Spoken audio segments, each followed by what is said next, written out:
আমরা দীর্ঘ ১ মাস সিয়াম সাধনার পরই পবিত্র ঈদ উল ফিতর আমরা আজকে পালন করলাম এবং পালন করতে যাচ্ছি। এই সকালে আমরা নামাজ আদায় করেছি। মহান আল্লাহ রাব্বুল আলামিন আমাদের এই ঈদকে অনেকের জন্য অনেক আনন্দের রেখেছেন। কিন্তু কিছু কিছু কয়েকটি পরিবার মাঝে মধ্যে রয়েছে যাদের আনন্দ আসলে মাটি হয়ে গেছে। তো আমরা এটাই চাই মহান আল্লাহ রাব্বুল আলামিনের কাছে, পবিত্র রমজান মাসে নামাজ রোজা এবাদত বন্দেগী শ্যাম সাধনা আমরা করেছি, সেই শ্যাম সাধনাকে যেন আল্লাহ তাআলা কবুল করেন এবং আমাদের যেন নেক হায়াত দান করেন, সেই প্রত্যাশাই কিন্তু ছিল আমাদের প্রত্যেকেরই কিন্তু মহান আল্লাহ রাব্বুল আলামিনের কাছে। এবং আজকে প্রত্যেকটি মসজিদে দোয়া হয়েছি মহামারী করোনা থেকে যেন আল্লাহ তাআলা সিলেট সহ সারা দেশে এবং বিশ্বের মানুষকে রক্ষা করেন। তো আমরা আজকে এমন একটি পরিবারের কাছে এসেছি যেটা দেখে হয়তো ইতিমধ্যে আপনারা চিনেছেন। এই পরিবারটি আসলে ঈদ কেমন কাটিয়েছেন বা ঈদের আনন্দ আমাদের মুসলমানদের সবচাইতে বড় উৎসবের দিন, কিন্তু সেই উৎসবের দিনটি আসলে তাদের কেমন ছিল সেই বিষয়টি শেয়ার করার জন্য। আপনারা জানেন সিলেটের চাঞ্চল্যকর হত্যা ২০২০ সালের অক্টোবর মাসের ১০ তারিখে সিলেটের বন্দরবাজার পুলিশ পাড়িতে ধরে নিয়ে নির্মম নির্যাতন করে হত্যা করা হয়েছিল আখালিয়া নেহারি পাড়ার যুবক রায়হানকে। আমরা আজকে আছি এই মুহূর্তে রায়হানের বাসায়। এখানে আমার সামনেই ক্যামেরায় যাদেরকে দেখতে পাচ্ছেন, রায়হানের একমাত্র কন্যা আলফা, রায়হানের স্ত্রী আছেন এখানে এবং রায়হানের মা আছেন।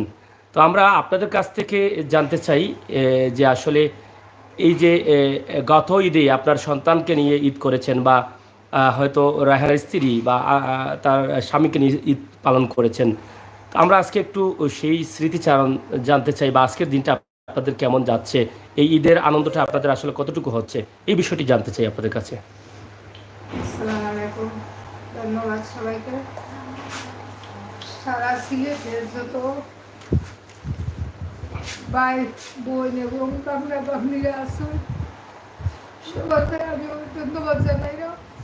সকালেও দুই একজনে আমার ফোন দিচ্ছে যে আন্টি আপনাকে বলেছেন আজকে ঈদের দিন, কিন্তু আপনারা জানেন না আমি গতকালকে মার্কেটে গিয়েছিলাম আমার একটু দরকারের জন্য। শার্টের দোকানে দিয়ে যখন আমি তাকাইছি তখন আমার ভাবছি যে একটা শার্ট কিনবো। আমি তো সবসময় ঈদের আগের দিন তার জন্য শার্ট কিনতাম। শার্টের দোকানে দিয়ে তাকাই, আমি শার্ট পছন্দ করার মধ্যে হঠাৎ আমার তো মনে হচ্ছে যে আমি কার জন্য শার্ট কিনবো। তখন আমার সেই ক্ষেত্রে আমার মনটা এত খারাপ হয়ে গেছিল।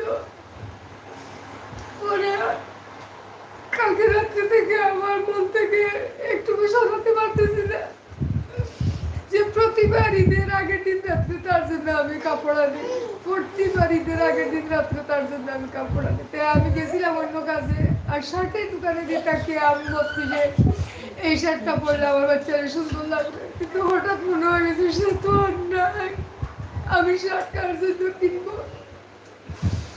তারপর রাত্রে যখন ঘুরে আসছি, আপনি জানেন না আজকে একটা ঈদের দিন, প্রতি ঈদের দিন আমার ঘরে ভালো খাবার করে এবং ফার্স্টে সকালে এসে ঘুম থেকে উঠে চা খায় নামাজে জায়গা, নামাজ থেকে আসিয়া যায় নামাজটা আর টেবিলে রাখে না, যায় নামাজটা তার কাঁধের মধ্যে এইভাবে তাকে আবার খুঁজতে থাকে নামাজ সালাম করার জন্য। আমি গতবার এই দেব আমাকে খুঁজতেছে সালাম করার জন্য, আমি তখন বেসিন বসাই দিয়েছি। তখন আমি বললাম যে যায় নামাজটা মাটি মরি যাবো, যায় নামাজটা রাখ, না পরে রাখবো না, যায় নামাজ মসজিদ থেকে আসছি এই সুন্দরটা আগে পালন করি। ওই এসে আবার সালাম করছে। এই যে একটা সালামের ব্যাপার, আবার কোনো বাচ্চা ঘুম থেকে উঠে বাসি মুখে করে না, কিন্তু সে বাসি মুখে আমাকে তার সালাম করে শুভ রাতের দিন একবার, সকালে করে আবার সন্ধ্যার পর করে, আর ঈদের দিন নামাজ থেকে এসে এই সালামটা করে। দেখেন আজকে ঈদের একটা দিন, আমার ঘরে অনেক কিছু আছে কিন্তু কিছু আমি বানাই নাই। আপনারা জানেন কি না, পরশুদিন রাতে যে আমরা চেয়ারে গিয়েছিলাম সেই ভাতগুলো আজকেও টেবিলের উপরে এইভাবে থাকে, কিন্তু এই ভাতগুলো শেষ হয়ে নাই এখন পর্যন্ত। এই পরশুদিন রাতের সেহরির ভাতগুলো এখন পর্যন্ত শেষ হয় নাই। আর এই যে ঈদের যে নাস্তা বাস্তা অনেক কিছু বানানি হয়, কিন্তু আজকে আমরা কিছু বানাই নাই। ঘরে অনেক জিনিস থাকা সত্ত্বেও কেউ খেতেও রাজি হয় না, বানাতেও যাচ্ছি না। এবং আমার ছোট মেয়েটাকে বলছিলাম বানানোর জন্য, সেও বলছে না। এই যে ঈদের কাপড় চোপড় কিনা কেউ কিনি নাই, শুধু বৌমাকে আর এই নাতনি কিনছে, আর কাউকে কিনে দেওয়া হয় নাই। বলছিলাম তাদেরকে কিনো, কেউ কিনে না। না, ঈদ কার জন্য? আমাদের জন্য তো আর ঈদ দুনিয়াতে নাই। আমাদের ঈদ তো কেড়ে নিয়েছে আকবরে, আশি খেলাইয়ে আমাদের ঈদ তো কেড়ে নিয়ে গেছে। তাহলে আমরা ঈদের খুশি কার জন্য করবো? যেই যে সন্তানকে নিয়ে 34 বছর কাটিয়ে দিলাম, সেই সন্তান ছাড়া এই রমজানটা আমার কিভাবে জেগেছে সেটা একমাত্র আল্লাহ দেখছে। আজকে ঈদের একটা দিন, সকাল থেকে মনটা এত খারাপ, বারবার গেটের দিকে তাকাচ্ছি, এত লোক যাচ্ছে, এত ছেলেরা যাচ্ছে, বারবার যাই আমি গেটের দিকে, আবার ঘুরে আসি। আমার কাছে মনে হয় যে ওই দিন যদি আমার ছেলেটা ঘর থেকে বাইর হইতো না, তাহলে মনে হয় আমার ছেলে এখনো দুনিয়াতে থাকতো। আর আমার জীবনের সবচেয়ে বড় শক্তি ছিল আমার রায়হান। আমার রায়হানই ছিল আমার জীবনের সবচেয়ে বড় শক্তি। সেই রায়হানই যখন নাই, আমার জীবনের আর কি শক্তি আছে? আমার তো মনে হয় আমার জীবনের আর কোনো শক্তি নেই। তো প্রিয় দর্শক, আমরা আসলে চার্জশিটটা দেওয়া হয়েছে, চার্জশিটের নথি তোলার জন্য চেষ্টা করতেছি। নথিটা যত তাড়াতাড়ি তুলবো, আমাদের বিচারটা তত তাড়াতাড়ি আরম্ভ হবে। আর যতক্ষণ পর্যন্ত বিচার না হবে, যতক্ষণ পর্যন্ত এদের খুনিরা বিচারের রায় ফাঁসি না হবে, ততক্ষণ পর্যন্ত আমাদের মনে শান্তি নাই। আমার ছেলের আত্মাও শান্তি পাচ্ছে না। আমি এই কথা বলতে চাই, আমাদের প্রধানমন্ত্রী, উনার আত্মীয় স্বজন, বাবা সবাই একসাথে মারা গেছে। খুনিরা চিনতে চিনতে উনি দেরি করেও চিনছেন, তারপরে অনেকদিন পর খুনিরা দেশে আনছে। কিন্তু উনি ইচ্ছা করলে নিজেই ওদেরকে মারতে পারতেন, উনার হাতে যে ক্ষমতা ছিল। কিন্তু সেইটা না করে উনি আইনের মাধ্যমে, আদালতের মাধ্যমে ওদের বিচার হয়েছে, ফাঁসির কাঠগড়ায় দাঁড়িয়ে ওদের ফাঁসি হয়েছে। তাহলে আমার ছেলেটারে তারা কোন আইনে এবং কোন ওয়ারেন্টে, কোন ইস্যুতে তারা আমার ছেলেটাকে ধরলো? আমার ছেলেটা ঠিক আছে, দোষী করেছে মনে হলো, তার জন্য তো আইন আছে, আদালত আছে, কোর্ট আছে। আমাদেরকে বলেও দিয়েছিল যখন রাত্রে গিয়েছিলাম 4টার সময়, যে 9টার সময় টাকা নিয়ে আসো, কোর্ট কাছারি লাগবে না, এখান থেকে নিয়ে যাবা। কিন্তু আমরা জীবনে শুনি না কোনোদিন যে কোর্ট ছাড়া রাষ্ট্রপতি রেখে মেরে ফেলে, এটা আমরা জীবনে শুনি নাই। যার কারণে তাদেরকে আমরা বিশ্বাস করছিলাম, টাকাটাও নিয়ে গেছিলাম। কিন্তু এরা যে আমাদের সাথে এত বেইমানি করলো, জানি না কেন যে এটা করলো। আমি এটাই আল্লাহর কাছে বলবো যে পুলিশের ড্রেস তাদেরকে দিয়েছিলেন বলে তাদের হাতে কি ক্ষমতা দিয়েছিলেন যে তোমরা মানুষের জানটাও কবজ করে ফেলো? সেটা তো দেন নাই আল্লাহ। তাহলে এরা এই ক্ষমতা কোথায় থেকে পেল? এই ধরেন আজকে একটা ঈদের দিন, ঈদের দিন মানুষের আনন্দের শেষ থাকে না। কিন্তু আমার মনে হয় কালকে মার্কেটে যদি যাইতাম না, এই শর্টটা দেখতাম না, তাহলে মনে হয় আমি অত কষ্ট পাইতাম না। আমার ছেলের জন্য আমি শার্ট কিনতে গেছি, গিয়ে মনে হচ্ছে যে আমার ছেলে তো নাই, আমি কার জন্য শার্ট কিনবো? এরপর থেকে আজকে সারাদিন এইভাবে আমার বোনটা খুব কষ্ট পাচ্ছে। এই আলমাকে দেখে, তার জীবনে প্রথম ঈদ হয়েছিল কুরবানি, তখন তার বয়স ছিল 7 দিন। আর আজকে জীবনের প্রথম রমজান ঈদ। এই ঈদে সবাই তাদের বাচ্চা নিয়ে অনেক খুশি বেশি করে, কিন্তু এই বাচ্চা সে তো বুঝ, যখন সে বুঝতে পারবে সেও তার বাবাকে খুঁজবে।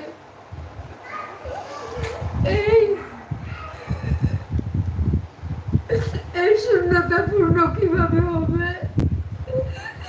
এই শূন্যতা কোন দিন পূরণ হবে? আমার তো জীবনে এই শূন্য পূর্ণ হবে না। তো যাই হোক, প্রিয় ভিউয়ার্স, আপনারা দেখছেন আসলে হৃদয় বিদারক একটি সময় এই মুহূর্তে। আসলে যেটা আমি নিজেও নিজেকে হারিয়ে ফেলছি আসলে এই কান্না দেখেই, যে মায়ের এই 7 মাসের উপরে আজকে রায়হান হত্যা হয়েছে। আপনারা জানেন মেয়ের 5 তারিখে চার্জশিট দেওয়া হয়েছে, কিন্তু এখনও সেটা আদালতে পৌঁছায়নি, জিয়ারে রয়েছে। তো চার্জশিটে কী আছে না আছে সেটা কপি পাওয়ার জন্য কিন্তু তার পরিবার থেকে রায়হানের মা একটি আবেদন করেছেন ইতিমধ্যে আদালতে। কিন্তু গত ঈদে মা রায়হানকে নিয়ে অনেক আনন্দ করেছেন, ফুর্তি করেছেন, বুক ভরা ছিল স্বপ্নে এই মায়ের। কিন্তু আজকে এই মায়েরই বুকে কান্না আর কান্না, কষ্ট আর কষ্ট। আসলে অকাল মৃত্যু আর সন্তান, মায়ের হাতে সন্তানের মৃত্যু, এটা যে কত কষ্টের, কত কঠিন, সেটা মা যারা আছেন, বাবা যারা আছেন তারা বুঝতে পারবেন। কেউই কিন্তু এই কামনা করেন না, এই আশা করেন না যে আমার হাতে আমার সন্তান মারা যাক। কিন্তু অকাল মৃত্যু কেন, কী কারণে এই রায়হানকে হত্যা করা হয়েছে, এখনও মা বিচারের আশা করছেন, বিচারের দাবি করছেন, চার্জশিটে কী আছে সেটা জানতে চাচ্ছেন। এই মুসলমানদের সবচেয়ে উৎসবের দিন আজকে, কিন্তু এই দিনভরই কিন্তু মা কান্না করছেন। তো এখানে আছেন বসা রায়হানের স্ত্রী, হয়তো বা দুই একটি ঈদ পেয়েছেন, বেশি পাননি। কিন্তু একজন মা যখন তার সন্তানকে বা বাবা যখন তার সন্তানকে বিয়ে দেন স্বামীর সাথে, মৃত্যুর আগ পর্যন্ত যাতে এই স্বামীর সাথে থাকতে পারেন এবং ঈদ, প্রত্যেকটা আনন্দ মুহূর্তময় সময়, কষ্টের সময় একসাথে কাটাতে পারেন, সেই আশা করেন। কিন্তু এত অল্প বয়সে, মাত্র 20 বছর বয়সে যে একটা মেয়ে বিধবা হয়ে যাবে, সেটা কিন্তু কেউ কখনো কামনা করেনি, সেটা কেউ কখনো ভাবতেও পারেনি। কিন্তু আজকে দেখেন, এই যে রায়হানের স্ত্রী, তিনি এখানে বসে বসে অনেকক্ষণ যাবৎ কান্না করছেন। আজকে আমাদের দেশে অনেকেই কিন্তু অনেকভাবে আনন্দ ফুর্তি করছেন, কিন্তু রায়হানের পরিবারে চলছে কষ্টের পাহাড়, কষ্টের ঝড়। তো আমরা সেই সুবাদে, আমরা এর আগে যে ভিডিওগুলো করেছিলাম, রায়হানের আম্মা বলেছিলেন যে আমার ছেলেকে ঈদের সময় যেই জামা দিতাম সেই জামাই সে সাদরে গ্রহণ করত। সেই দিক চিন্তা করেই কিন্তু আমরা ভাবলাম যে আমাদের আজকের যে ঈদটা সিলেটের মধ্যে সবচাইতে কষ্টজনক বিষয় হলো এটা সত্য যে রায়হান হত্যা। সেই রায়হানের পরিবারের বিষয়টা হয়তো অনেকে জানতে চান বা বুঝতে চান যে রায়হানের পরিবার কিভাবে ঈদ পালন করছেন। তো সেই দিক থেকে আজকে কিন্তু আমরা এখানে উপস্থিত হয়েছি। এখানে এসে দেখলাম আসলে সেটা হৃদয় বিদারক কষ্টের বিষয়, যেটা আমি নিজেকেও কন্ট্রোল রাখতে পারছি না। রায়হানের মেয়ে এখানে দেখছেন, সে খেলা করছে, ধীরে ধীরে সে বড় হচ্ছে। সেই বাচ্চার মুখের দিকে যখন আমরা তাকাই, তখনই আমার মনে কষ্টে জাগে যে কিছুদিন পরে সে বুঝতে শিখবে, ডাকতে শিখবে, তার বাবাকে খুঁজবে, কিন্তু তার বাবাকে সে পাবে না। তার মা কী জবাব দিবে, তার দাদি কী জবাব দিবে? কখনো কি কেউ কামনা করে যে অকাল মৃত্যু বা এভাবে অল্প বয়সে কারো হাতে নির্মমভাবে হত্যা হতে হবে? এটা কেউ কামনা করে না। তো যাই হোক, আমরা এখন রায়হানের স্ত্রীর কাছ থেকে দু একটি কথা শুনতে চাই। যদিও আমরা জানি যে আপনি অনেক কষ্টে আছেন, আপনার মধ্যে কিন্তু আনন্দ আর নেই। আনন্দ চলে গেছে 2020 সালের অক্টোবর মাসের সেই 10 তারিখ থেকে। আপনি তখন থেকে কিন্তু কান্না করছেন। আপনার স্বামী হত্যার পর আপনি 13 অক্টোবরে একটি মামলা করেছিলেন, সেই মামলাও কিন্তু চলছে। চার্জশিটও গত 5 মে তারিখে দেওয়া হয়েছে সিলেট জিআরে আদালতে। এখন আজকের ঈদের বিষয় নিয়ে যদি আপনি একটু বলেন, কয়টি ঈদ পেয়েছিলেন আপনার স্বামীকে নিয়ে? আসসালামু আলাইকুম। আমার বিয়ার 1 বছর 8 মাস হয়েছে। আমি 3 ঈদ হয়েছে। 3টি ঈদ পেয়েছেন আপনি। এই 3টি ঈদের মধ্যে এবারের ইচ্ছা আসলে, এবারের ঈদ সহ 3টা ঈদ, না, এবার মানে কালে সাইটটা। রায়হান থাকা অবস্থায় 3টি ঈদ পেয়েছেন, এর 4 নম্বর ঈদ। তা আসলে এই ঈদটা আসলে কেমন আপনার কাছে মনে হচ্ছে?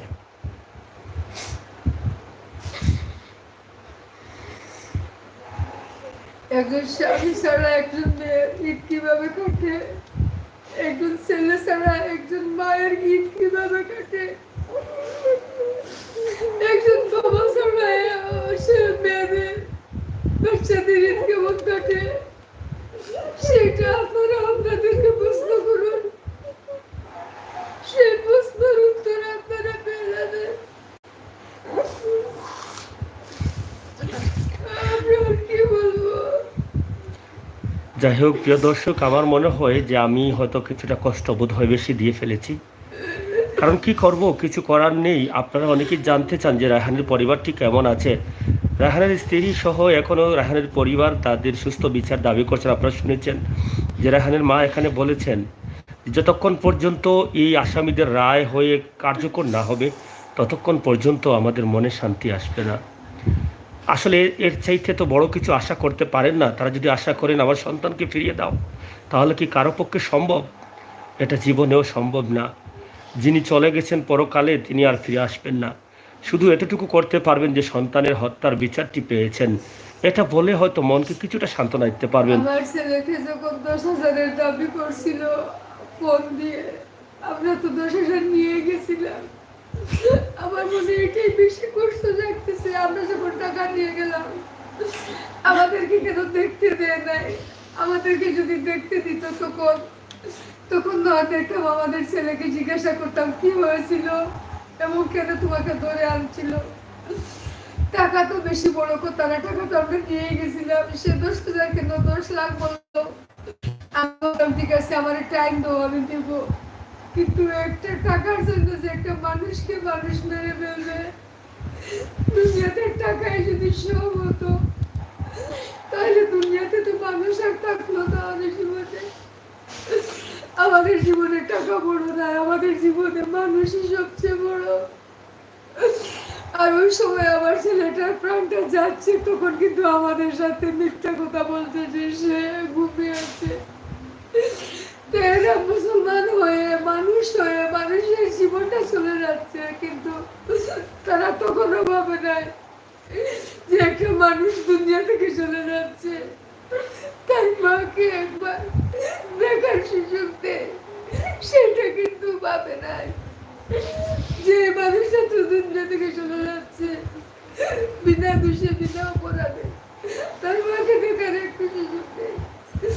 ওরা কিন্তু একবারও ভাবে নাই যে আমরা তো আরেক মায়ের সন্তান এবং আমাদেরও তো এরকম বাচ্চা কাচ্চা আছে। সে যদি দোষী করতো তার আইনে আদালতে প্রেরণ করলো না, কিন্তু 6 মাস জেল কাটলো, 9 মাস কাটলো, 10 বছর কাটলো, মাঝে মাঝে তো গিয়ে দেখতাম। এই যে এখন আকবররা আসামিরা যে না জেলে আছে, নিশ্চয়ই তার মা বাবা এসে এসে মাঝে মাঝে দেখে যাচ্ছে, বলতো তারা কিছু না সান্ত্বনা পাচ্ছে যে এরা আছে দেখতেছি।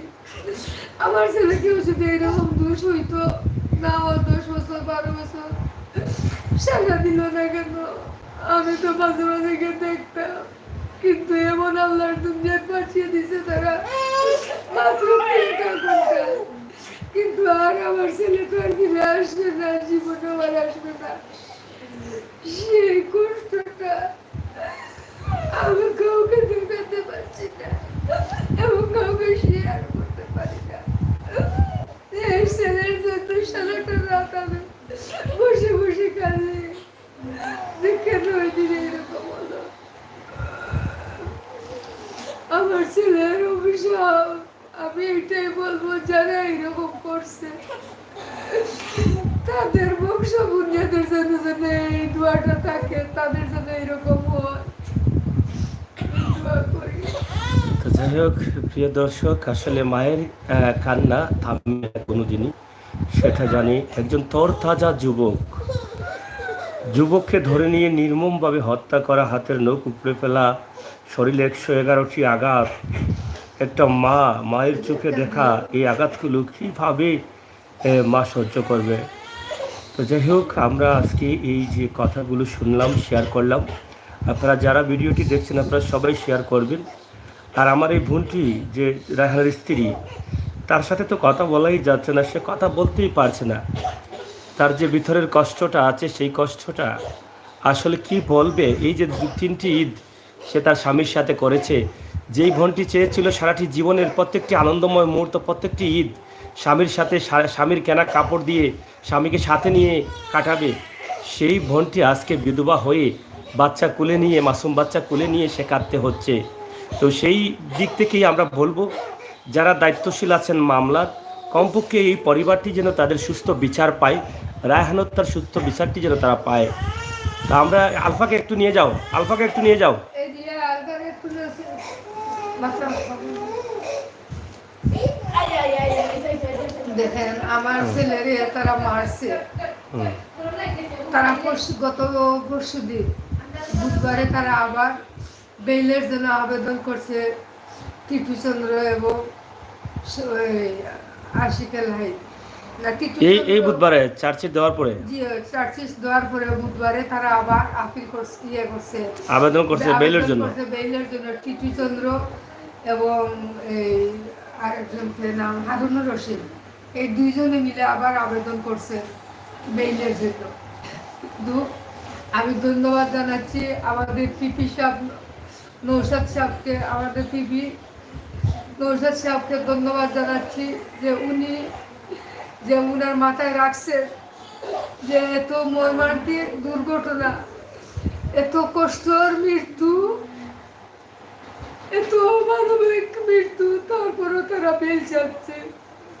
কিন্তু আমরা কিন্তু জানতাম না ওই দিন আমাদের টিপিবি নৌসাদ সাহেব উনি বেল আটকাইছে সাহেবের সাথে আলাপ আলোচনা করে। আমি ধন্যবাদ জানাচ্ছি উনাকে এবং উনার কাছে আমি চিরকৃতজ্ঞ থাকবো যে উনি নিজে থেকে এই বিচারটা যেন সত্য বিচারটা পাওয়া দেন আমাদেরকে এবং আসামিদেরকে যতক্ষণ পর্যন্ত ফাঁসির কাঠগড়া না দাঁড়ান ততক্ষণ পর্যন্ত উনি যেন এই বিচারে মাঝে উনি ব্যস্ততা থাকে এবং আমাদের খেয়াল রাখেন কেসের দিকে এবং আমাদের এই বিচারের দিকে খেয়ালটা রাখে। আমি ধন্যবাদ জানাই ওনাকে। Thank you. আচ্ছা খালা, আমরা একটা জিনিস একটু শর্ট করে জানতে চাই, যেহেতু এখানে আমার বোনও আছে। তো রায়হানের ঈদের দিন মানে কোন জিনিসটা সবচেয়ে প্রিয় ছিল? আমার রায়হান ঈদের দিন সকালে চা খেয়ে নামাজে যাইতে আসার পর আমি সেমাই দিতাম এবং এর সাথে পরোটা দিতাম। তখন সে কইতো না সেমাই আমি খাইতাম না, আমার মাংস বিরান দাও। আমরা মাংস আলাদা করে বিরান করতাম মাছ বিরানের মতো। এই মাংস গুঁড়া দিয়ে এই মাছ এই পরোটা দিয়ে খাইতো। খাবার পর আমি ভাত খাইতাম দুপুরে। আমরা তখন কইতো না ভাত খাইতাম না, মানে নুডলস বানাইয়া দিলাম। এই নুডলস আজকেও নুডলসও বানাইছি, এই মাংস রাঁধছি, পরোটাও করছি, সেমাইও রাঁধছি, কিন্তু আমার মানুষ নাই। সেটা তো আপনি নিজেও খেতে পাচ্ছেন না, বা এ বোনটিও খেতে পাচ্ছে না। আমি বলছি না যে পরশুদিন রাত্রে সেহরির সময় যে ভাত রান্না হয়েছিল, এই ভাতগুলো এখন আমার ঘরে আপনিও দেখতে পারবেন। কারো খাওয়ার মতো মন মানসিকতা নাই। এই দেখুন আমরা ঈদের কাপড় টাপড় তো আমরা কিনি নাই, শুধু বৌমাকে আর বাচ্চাকে দিয়েছি। আমাদের সেই মন মানসিকতা নাই। কিভাবে আমরা তারপর আবার সন্ধ্যার সময় বলতো আম্মা এমন কি খাওয়া দাওয়া হতো, এমন কি দেখাইতে এক কাম করো আম্মা চটপটি বানাইলাই, আমরা চটপটি খাইলি মনে আনাইলে ফুচকা খাইবো। আনাতে ঠিক আছে আমি প্রতিদিন তার খুশি মতো আমি সবসময় আমি চাইতাম আমার বাচ্চায় খাইছে নি। যেদিন মারা যায় সেদিনও বল তার মুখের দিকে তাকিয়ে বলছে ভাত খাইছে না, বলছেন না আমার তাড়াতাড়ি হাত খাওয়ানো। আর আমার মনে হয় যে সব সময় আমি সান্ত্বনা পাইতাম, আমার বাচ্চা তারা খাওয়াইয়া সান্ত্বনা পাইতাম। যাই হোক আমি আর আমার বাচ্চার একটাই, তার একটাই বড় গুণ ছিল, আমি এটা বলতে পারতেছি না। মানে যে কোনো জিনিস 100 টাকার জিনিস হোক আর 50 টাকার জিনিস হোক আর 500 টাকার জিনিস হোক হাতে নিয়েও এত খুশি হইতো, বোঝা যাইতো যে তার জীবনে মনে হয় দেখে নাই। মানে আপনার দেওয়া কাপড়গুলো সহজে মেনে নিতে আনন্দের সাথে সে পড়তো, আবার সে তার নিজের পছন্দ আবার কিনে আনতো। গত বছর এরকম আমার এই বৌমা ছিল ব্যাগলেস অবস্থায়, আমি তারা দিছি টিকটক শার্ট এগুলো আমি আনিয়ে দিছি এবং বৌমারে জিটিয়া কালার কাপড় এক করছে কে আমি যেগুলা দিছি সেইটাও আছে। আবার তার নিজের ইচ্ছা বৌমারে যে কালার কাপড়টা দিছে সেই কালার গেঞ্জি আবার সে একটা কিনে আনছে। সন্ধ্যার সময় দেখি সে গেঞ্জি আর বৌমার কাপড় এক জাতি দিনের জন্য পিনছ না কিতারে তোরে দিলাম একটা শার্ট আর এখন কিটা পিনছস কিতা ও না মা আমি তামনি জাতি মিলাই আমি পিনছি। আসলে কথা যতই শুনবো আসলে স্মৃতি কথার শেষ হবে না। মায়ের কাছে সন্তানের যে কত আদর, কত স্মৃতি, কত কথা, কত ছবি ভেসে যাচ্ছে চোখের সামনে, আমি কিভাবে সেটা আসলে এগুলো ভোলা খুবই কঠিন। যেই মা 10 মাস 10 দিন লালন পালন করেছেন পেটে, পৃথিবীতে আসার পর 34 বছর পর্যন্ত লালন পালন করেছেন, আমি সেই সন্তানকে নির্মমভাবে হত্যা মা করা হবে। হিসাবে ছিলাম, বাবা হিসাবে ছিলাম আমি তার এটা কিন্তু আজকে আমার ছেলে আমার ছাড়িয়ে চলে গেছে। যাই হোক, দাবি একটাই যে সুস্থ বিচার যেন হয়। আপনারা দেখেন যে এইখানে এই ঈদের যেই সময়টা আমরা আনন্দ করি সবাই মিলে, সেই সময় আজকে আমার এই বোনটি 20 বছর বয়সে, অল্প বয়সে বিধবা হয়ে আজকে ঈদের দিনে আনন্দ তো দূরের কথা, আনন্দ মাটি হয়ে গেছে, কিন্তু অচরে কান্না করছে এই বোনটি। আপনারা দেখেন ভিডিও শুরু থেকেই কিন্তু সে কান্না করছে, তার মুখের দিকে তাকানো যাচ্ছে না, তার মুখের যে স্কার্ফটা আছে সবগুলো চোখের জলে ভিজে যাচ্ছে। আর কত কান্না করবে, কখন যে আল্লাহ তাআলা তাদের প্রতি হয়তো রহমত দিবেন, তাদের ধৈর্য শক্তি দিবেন, সেটা আল্লাহ তাআলা নিজেই জানেন। তা আমরা সবাই মিলে দোয়া করি আল্লাহ তাআলা যেন তাদেরকে ধৈর্য শক্তি দান করেন এবং তাদের বিচারটি যেন সুস্থ হয়। তো সবাইকে ঈদ মোবারক। আচ্ছা, আপনার আর যদি ঈদ দর্শকের উদ্দেশ্যে দিয়ে একটি কথা দর্শকের বলাতে। উদ্দেশ্যে আমি এটাই বলবো, আমাকে প্রত্যেকদিন অনেকে অনেকে ফোন দেন, আমি চিনি না কিন্তু সবাইকে, কিন্তু আমার রায়হানের জন্য সব আমাকে চিনে। সবাই ফোন দিয়ে জিজ্ঞাসা বলে যে কেস কি আপনারা পাইবেন, বিচার কি আপনারা পাইবেন। বাংলাদেশের মাটিতেও তো এখন আর বিচার পাওয়া যায় না। বিচার যদি পাওয়া যাইতো তাহলে আরো অনেক রায়হান আগে জড়ছে, তখন যদি বিচার হইতো তাহলে এই রায়হান এইভাবে মারা যেত না। জিজ্ঞাসা করে বিচার কি হবে, তখন আমি বলছিলাম আমাদের পররাষ্ট্রমন্ত্রী উনি নিজে আমাকে আমার বাসায় এসে কথা দিয়ে গেছিলেন যে পৃথিবীর যা কিছুই হোক না কেন সে পুলিশ হইল তো তাতে কি হয়েছে, কিন্তু সে যে একটা অন্যায় কাজ করছে এর বিচার মা দেখবা, আমি তোমার বিচারটা যেন আমরা ঠিক মতো করাইয়া দিতে পারি। আর তোমার ছেলে আমরা দিতে পারবো না, কিন্তু বিচারটা আমরা সঠিক করাইয়া দেব। সেই অপেক্ষায় আমি এখনো বসে আছি যে কোন দিন আমার ছেলের এই বিচারটা পাবো।